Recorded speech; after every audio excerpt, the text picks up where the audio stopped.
Hello guys, welcome to OTS. This is Ayush Kadoria. This lecture is about the continuing series of NCERT. In today's lecture, I shall be explaining you the chapter number 8 of class 6th NCERT. Okay, chapter number 1 to 7 are already uploaded on this channel. Okay, so let's start with today's chapter, that is chapter number 8. The name being vital villages and thriving towns. अब इसके नाम से क्या समझ में आ रहा है आपको? जो हिस्टोरिकल टाउन्स थे, जो हिस्टोरिकल विलेजेस थे, उनकी इंपॉर्टेंस क्या थी और वो कैसे एग्जिस्टेंस में आई थे, किस राजा के अंदर किसने पैट्रोनेज दी, कहां पर किस एरिया में विलेजेस बने, टाउन्स बने, वो सब इस चैप्टर में I shall explain to you. Okay, so now first heading is iron tools and agriculture. Now as we all know, iron tools basically जो यूज होना हुए थे, शुरू हुए थे, वो लेटर वैदिक एज में हुए थे। और जो मगध एम्पायर बनी थी इंडो गैंगेटिक प्लेन्स में आफ्टर लेटर वैदिक, उसका एक मेन रीजन ये भी था कि आयरन माइंस जो कि छत्तीसगढ़ और ये सिंहभूम, झारखंड वगैरह, यहाँ पे जो आयरन माइंस पाई जाती हैं, वहां से आयरन एक्सप्लोर किया गया और जो यूज किया गया आयरन टूल्स वगैरह बनाने में। So that was the main reason of a bigger empire, that is Magad Empire came into existence. Okay. So इस पैराग्राफ पे ये बताया गया है, the use of iron began in the subcontinent around 3000 year BC, जो कि मैंने आपको बता दिया। Now around 2500 years ago there is evidence for the growing use of iron tools. Exactly, iron पहले एक्सप्लोर हुई, पहले मिली, उसके बाद आयरन टूल्स का इस्तेमाल हुआ और उस वजह से बड़े बड़े एम्पायर्स बने, क्योंकि आयरन टूल से आप वेपन्स बना सकते थे, जिससे आप लड़ाइयां कर सकते, जीत सकते थे, और आयरन का इस्तेमाल आपके डेली लाइफ में भी शुरू होना था। उसके बाद जो आयरन टूल्स के मेकर्स थे, अब जो टूल्स बनेंगे आयरन के, उनको बनाने वाला भी चाहिए ना, तो वो प्रोफेशन एक डेवलप हुई। ओके, उसके साथ और भी चीजें जो है ज्वेलरी वगैरह की, उनकी जो मरम्मत होती है उसमें भी आयरन टूल्स इस्तेमाल में आते हैं। सो वहां से वो चीज डेवलप हुई। ठीक है। Now other steps to increase the production. दूसरा जो पैराग्राफ है, सॉरी गाइस, तबीयत थोड़ी सी डाउन है। सो अब प्रोडक्शन क्यों बढ़ाना पड़ा? जब आप एक एम्पायर बनाएंगे तो एम्पायर में लोग ज्यादा आप अपने कंट्रोल में लेंगे, उनके लिए आपको ब्यूरोक्रेट्स चाहिए होंगे, उनको संभालने के लिए आपको सेना चाहिए होगी। अब सेना और ब्यूरोक्रेट्स चाहिए, उनको सैलरी भी दोगे ना, तो सैलरी कहां से आएगी? सैलरी आएगी टैक्स से। टैक्स कब कौन देगा? टैक्स देगा वो आदमी जो आपकी प्रजा में रह रहा है, जो एग्रीकल्चर है, एग्रीकल्चरिस्ट है, जो फार्मर है, तो उनकी प्रोडक्शन बढ़ानी पड़ेगी आपको। जब वो अच्छा कमाएंगे तब वो आपको अच्छा टैक्स देंगे। इस वजह से आम आदमी का जो उस समय मेन जो ऑक्यूपेशन था, दैट इज एग्रीकल्चर, उसको बढ़ावा देने के लिए इरिगेशन अच्छे से अच्छा किया गया। ओके, अब इरिगेशन मैं आपको एग्जांपल देता हूं। जो चोल एम्पायर थी, उन्होंने इरिगेशन अच्छा करने के लिए डैम्स बनाए थे। उस जमाने में डैम्स बनाए गए थे। फिर एक गेट होता है जो वाटर को ओवरफ्लो होने से रोकता है, तो दोज गेट्स, दोज एम्बैंकमेंट्स वो क्रिएट किए गए थे नदियों के आसपास। वाटर स्टोरेज जो था वो उसकी जो प्रोसेस थी वो बढ़ाई गई थी, ताकि इरिगेशन अच्छे से हो पाए, फसल अच्छी हो, फसल अच्छी होगी, टैक्स अच्छा मिलेगा। ओके, नाउ वेल्स हमारे यहाँ हड़प्पन सिविलाइजेशन से जो है वेल्स मिले हैं, मोहनजोदड़ो में वेल्स मिले हैं, तो वेल्स की चीज जो थी वो भी आगे बढ़ाई गई। Then tanks, canals for transporting water from one place to another, वो कैनाल्स का डेवलपमेंट किया गया, इरिगेशन का डेवलपमेंट किया गया। ठीक। Now next paragraph is who lived in villages. Villages में रहता कौन था? अब इसमें डिफरेंट टर्मिनोलॉजीज है जो आपको याद करनी है, आपके एग्जाम में एज इट इज पूछी जा सकती है। ओके,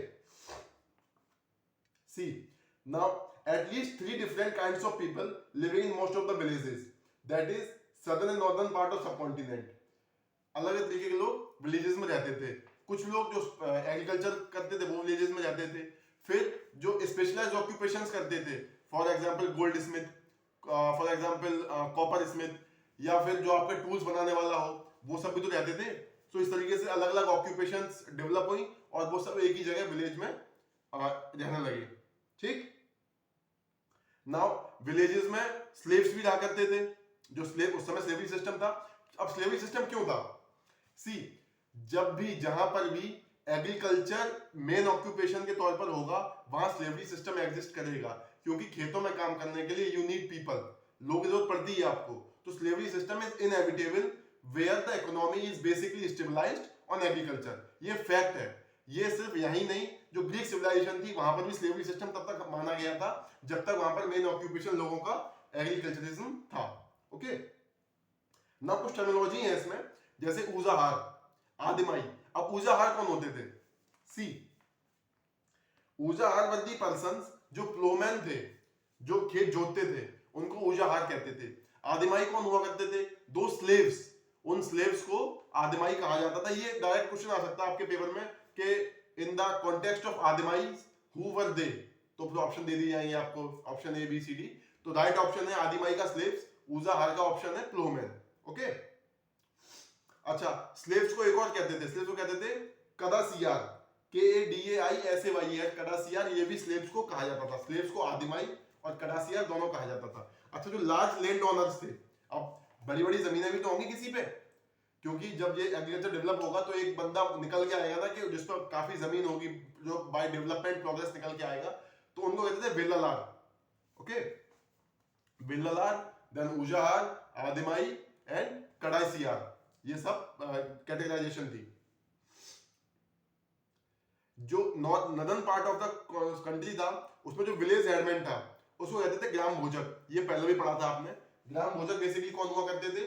जो विलेज हेडमैन थे वो उनको कहते थे ग्राम भोजक। ओके, सो 4 टर्म्स हो गए आपके पास, ग्राम भोजक, आदिमाई, कडाइसियार, ऊजाहार, वेल्लालार, 5 टर्म्स। ठीक,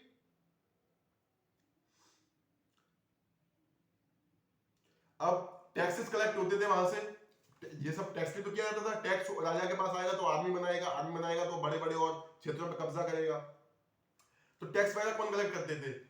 जो लार्ज लैंड ओनर्स होते थे, जो वेल्लालार या ग्राम भोजक होते थे, उनको ये ड्यूटी दी जाती थी कि आप अपनी जमीन से, इलाकों से टैक्स वैक्स इकट्ठा करें और टैक्स राजा तक पहुंचाएं।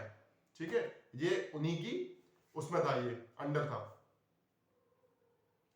धीरे धीरे ब्यूरोक्रेसी बढ़ाई गई और उनको फिर एक पोस्ट करी गई कि ये ऑफिसर्स है, ये टैक्स वगैरह कलेक्ट करेंगे। बाय स्लोली एंड ग्रेजुअली ये डेवलपमेंट हुआ था। ठीक, now apart from gram bhojak there were other independent farmers, जिनको कहते थे हम क्या? गृहपति। ये भी टर्म आया हुआ है वैदिक पीरियड में, गृहपति, ग्राम भोजक, गृहपति। ठीक,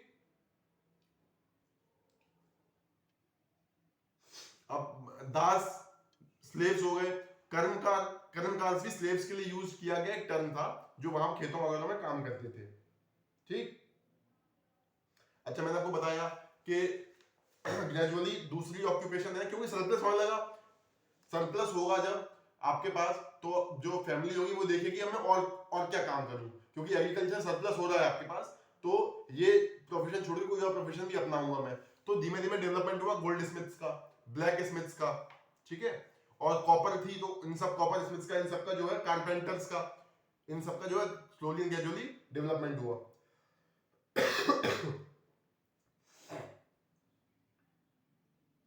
नाउ फाइंडिंग अबाउट सिटीज। अब इसमें जो नेक्स्ट पैराग्राफ है वो पर्टिकुलर सिटीज के बारे में आपको जानकारी देगा। अच्छा, इसमें एक टर्म है जातक। जातक कथा, जातक स्टोरी। जातक स्टोरीज बेसिकली क्या थी? जो बुद्ध थे, बुद्ध के बाद कहानियां लिखी गई थी बुद्ध से रिलेटेड। जो उनके फॉलोअर्स थे, जो उनके भक्त थे, उन्होंने कहानियां लिखी थी आगे, उनको जातक कथाएं नाम दिया गया था। उसमें आपको मोरल सीख दी जाती थी स्टोरीज के तहत, और कहीं ना कहीं बुद्ध का प्रभाव दिखाया जाता था उन सब स्टोरीज में। एक स्टोरी है द मंकी किंग, वो जातक कथाओं में मिलती है आपको, और भी ऐसी कई स्टोरीज है। अ क्लेवर पुअर मैन, ये एक स्टोरी एनसीईआरटी में दे रखी है। ये स्टोरी मथुरा की है बेसिकली, तो ये भी उन्हीं कहानियों में दी गई है। ठीक है,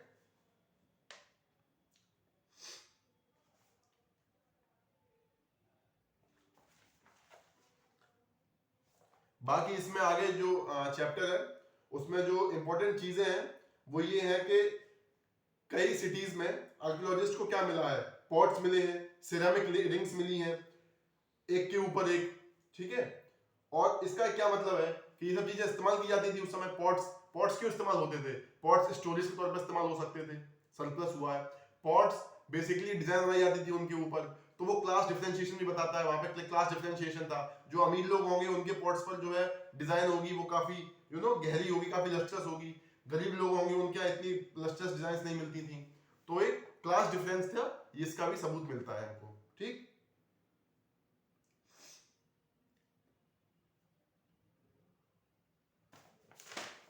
now coming to the next page. एक पोर्ट का नाम बताया गया है इसमें, भरूच। भरूच पोर्ट जो गुजरात में है उसका नाम इसमें बताया गया है। और कैसे पता लगा है? जो ट्रेड होती थी तो जो वहां ट्रेड करने आते थे उन्होंने लिखा है पोर्ट्स के बारे में। तो ऐसे कई पोर्ट्स, एक बुक है पेरिप्लस ऑफ द इलेथेरियन सी, तो इस बुक में भी इंडिया के कई पोर्ट्स का वर्णन किया गया है। और अभी इस चैप्टर में एक पोर्ट का वर्णन किया गया, वो भरूच है। So Bharuch was a port town which was in Gujarat. Okay, now एक पोर्ट है जिसके बारे में लिखा गया बैरीगाजा, लिखा गया उस पोर्ट का नाम। सो बैरीगाजा जो पोर्ट है वो भरूच पोर्ट ही है, उसको बैरीगाजा लिखा है ग्रीक सेलर्स ने। ठीक, अच्छा, अब इंपोर्ट एक्सपोर्ट किस किस चीज का होता था? तो इंडिया में क्या था उस समय? इंडिया के पास उस समय मसाले हुआ करते थे, ठीक है, और टी कॉफी वगैरह हुआ करती थी। इन सब चीजों का इंडिया से एक्सपोर्ट होता था। आइवरी का एक्सपोर्ट होता था, ठीक है, मसालों का एक्सपोर्ट, मैंने आपको बताया मसालों का एक्सपोर्ट होता था। Okay, then cotton is indigenous to India, cotton का एक्सपोर्ट होता था। फिर जब सिल्क हमारे कब्जे में सिल्क रूट आ गया तो सिल्क का भी एक्सपोर्ट होने लगा था। कनिष्क के टाइम पर सिल्क रूट कब्जे में आ गया था, सिल्क का भी एक्सपोर्ट होने लगा था। इंपोर्ट क्या क्या होता था? वाइन इंपोर्ट होती थी, ठीक है, कॉपर भी इंपोर्ट होती थी। कॉपर इंडिया में इतना नहीं मिलती थी, क्षेत्रीय वगैरह कुछ इलाकों में मिलती, राजस्थान के इलाकों में, बाकी कॉपर का भी जो है वो इंपोर्ट किया जाता था। वाइन हो गई, कॉपर हो गई, देन टिन, लेड, इन सब चीजों का भी इंपोर्ट होता था। कोरल्स, टोपाज, इन सब चीजों का इंपोर्ट होता था। और इनके बदले जो कॉइन्स मिलते थे, सिल्वर कॉइन्स, तो सिल्वर कॉइन्स के बारे में कहा जाता है इंपोर्ट होता था। बट एक मान्यता ये भी है कि ट्रेड के टाइम इंडियन को फेवर करती थी, बैलेंस ऑफ ट्रेड इंडिया के फेवर में था, तो कॉइन्स इंडिया में ज्यादा इसीलिए मिले हैं क्योंकि बैलेंस ऑफ ट्रेड हमारे फेवर में था।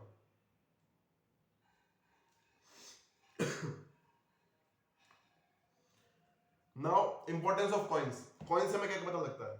सी, शुरुआत कॉइन्स की हुई लेटर वैदिक एज में, पंच मार्क कॉइन्स की, ठीक है, कॉपर वगैरह से बनते थे। स्लोली एंड स्टेडली हम देखते हैं जो गुप्ता एम्पायर थी उसमें गोल्ड कॉइन सबसे ज्यादा मिले हैं। इसका क्या मतलब है? गोल्ड कॉइन्स मिलने का मतलब है कि आपकी इकोनॉमी अच्छी थी, इकोनॉमिक स्ट्रेंथ थी आपके अंदर, और आप बैलेंस ऑफ ट्रेड में पॉजिटिव में थे, इसीलिए आपके यहाँ ट्रेड के पैसे आते थे, जो कॉइन्स आते थे, ठीक है। ऐसे ही जब कॉइन्स धीमे धीमे कॉइन्स की वैल्यू गिरने लगी पोस्ट गुप्ता एम्पायर, इसका मतलब कि आपकी ट्रेड डाउन हुई। ट्रेड डाउन क्यों हुई? क्योंकि आपकी पॉलिटिकल इंस्टेबिलिटी थी, इस वजह से ट्रेड डाउन हुई। आपकी ट्रेड डाउन हुई तो जो कॉइन्स थे उनकी जो क्वालिटी है वो भी लो हुई। तो कॉइन्स से हमें ये पता लगता है। और क्या पता लगता है?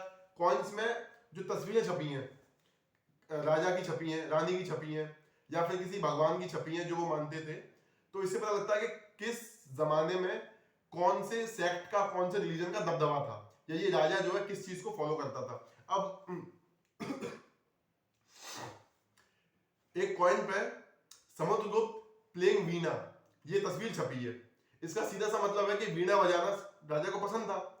और दूसरी साइड फोटो छपी है उसकी रानी की, इसका मतलब विमेन को समाज में उतनी जो उनका स्टेटस था वो उतना खराब नहीं था।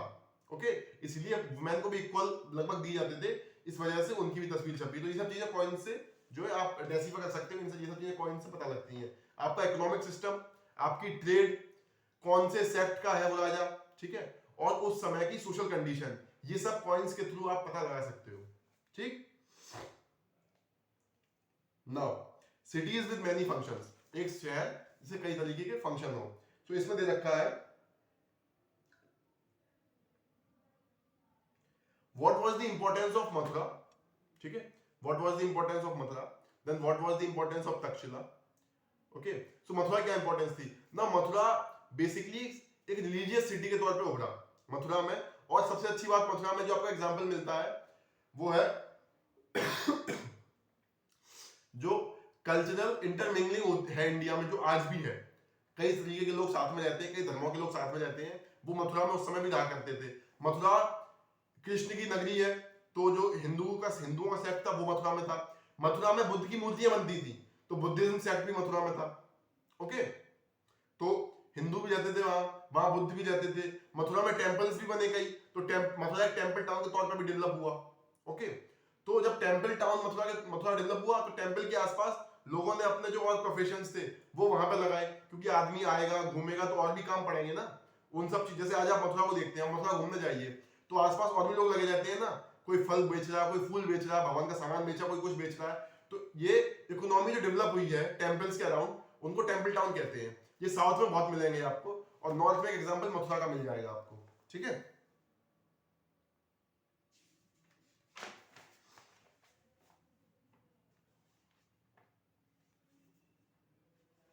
तो मथुरा के मल्टीपल फंक्शंस हो गए कि नहीं हो गए? गोल्ड स्मिथ, कॉपर स्मिथ, ये सब भी अपना काम कर रहे हैं। फिर टेम्पल टाउन भी है मथुरा। फिर मथुरा मूर्तियां बन रही है, मतलब स्कल्पचर आर्ट, इसका भी डेवलपमेंट हो रहा है मथुरा में, है कि नहीं? तो मथुरा मल्टी फंक्शनल टाउन हो गया। ये आप मथुरा के बारे में आप जानकारी देता है ये चैप्टर। आगे है craft and craft person. Same चीज है, जो उस समय के क्राफ्ट थे, मैंने आपको बताया गोल्ड स्मिथ और ये सब, तो ये सब स्पेशलाइज्ड तौर पे आ गए थे। अब क्यों आ गए थे? क्योंकि जो सरप्लस था आपका एग्रीकल्चर से वो अच्छा हो रहा था, तो आपकी इकोनॉमी डाइवर्सिफिकेशन की ओर जा रही थी, तो अलग अलग जॉब्स आ रही थी, अलग अलग लोग प्रोफेशन कर रहे थे और स्पेशलाइज्ड थे अपनी प्रोफेशंस में। ओके, उस समय पॉटरी इस्तेमाल होती थी, नदन ब्लैक वेयर पॉटरी। ठीक, northern black polished where pottery, जो कि उस समय इस्तेमाल होती थी। नाउ लेटर वैदिक में कौन सी होती थी? Painted grey ware. फिर नदन ब्लैक पॉलिश्ड वेयर, ये पॉटरी का डेवलपमेंट था, ग्रेजुअल डेवलपमेंट ऑफ पॉटरी। अब एक टर्म है श्रेणी। श्रेणी क्या होता है? श्रेणी बेसिकली इंग्लिश में गिल्ड कहते हैं, जिसको श्रेणी कहते हैं उसको हिंदी में। बेसिकली मर्चेंट्स का ग्रुप होता है, उसको हम गिल्ड या श्रेणी कहते हैं। ये अपने आप में काम करते हैं, जुडिशियल काम भी करते हैं, सिक्के भी छापते थे अपने। अब मर्चेंट्स है, ट्रेड अच्छी होगी तो सिक्के जो है गोल्ड के छपेंगे। ट्रेड अच्छी नहीं है, श्रेणी की स्थिति अच्छी नहीं है, तो सिक्के भी लो क्वालिटी के छपेंगे। ठीक है, तो ये सब कनेक्शन आपको बिठाना पड़ता है, और ये कनेक्शन एक बार में पढ़ के नहीं आता, कोई एक्सप्लेन करेगा तभी आपके समझ में आएगा। इसीलिए इंपॉर्टेंट है एनसीईआरटी लेक्चर कोई आपको एक्सप्लेन करके बताए, ताकि आप ये कनेक्शन जोड़ पाओ, दिमाग में आपके आ पाए कि हाँ ऐसा भी हो सकता है। ओके,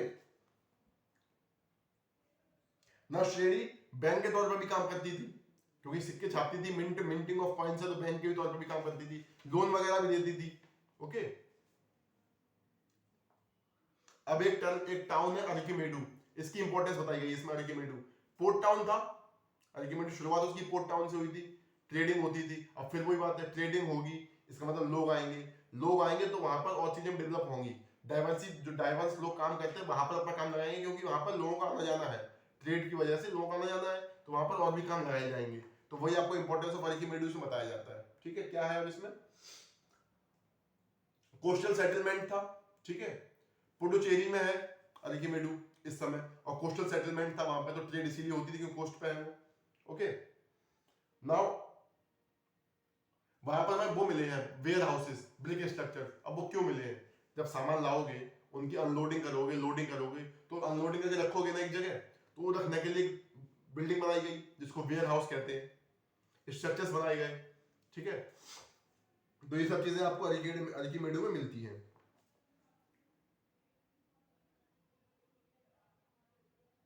ना अरिकीमेडू में क्या क्या मिला है?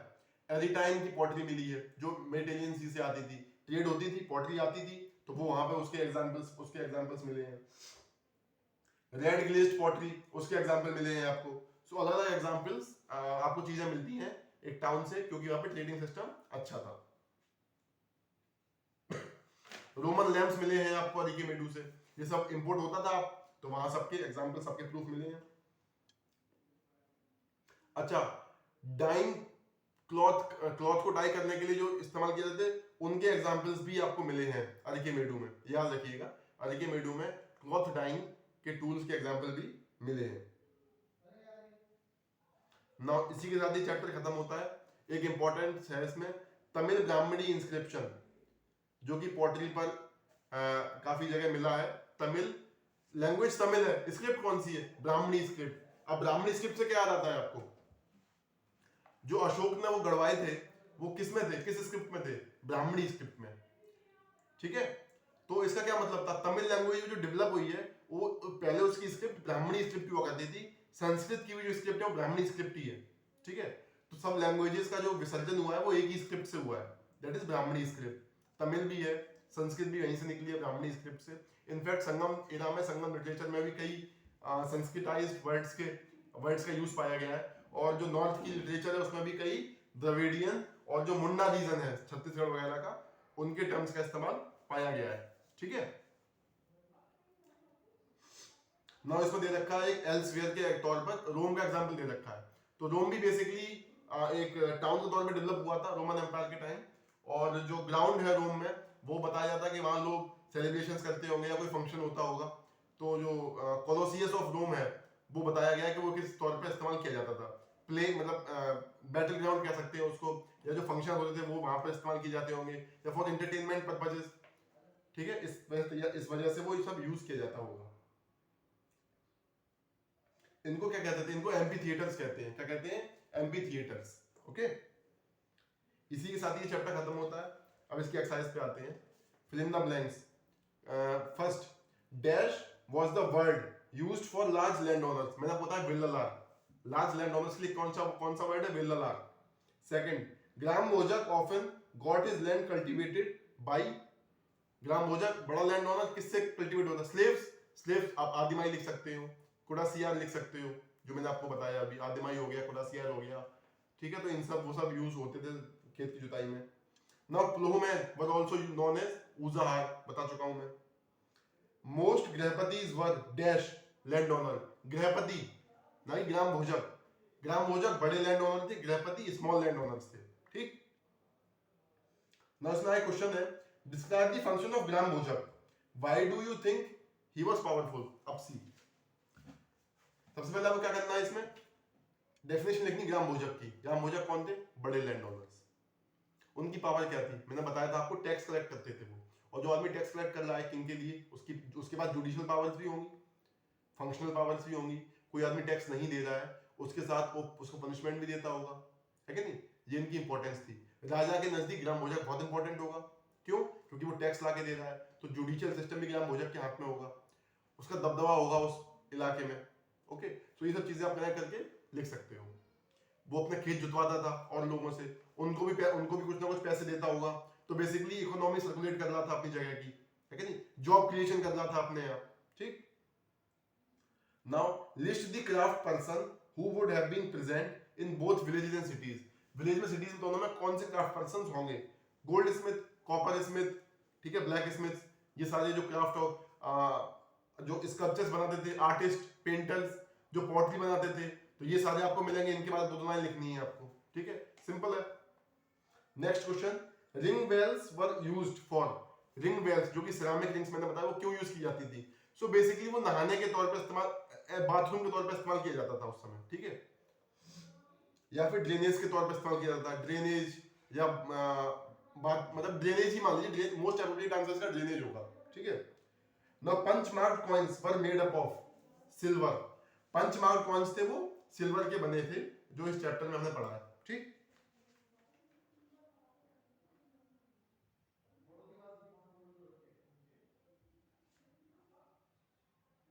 नाउ यही सब था इस चैप्टर में। इसके बाद एक क्वेश्चन है, Mathura was an important. Mathura was an option A village, B port, C religious centre, या डी फॉरेस्टेड एरिया। सिंपल है, आपको पता ही रिलीजियस सेंटर है मथुरा आज भी है, ओके। तो उसका आंसर होगा religious centre, option C.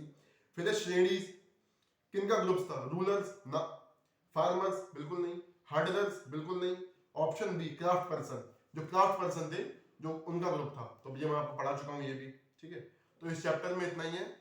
I hope you must have learn something new, और मैं आपको मिलता हूँ दूसरे वीडियो में नेक्स्ट चैप्टर के साथ।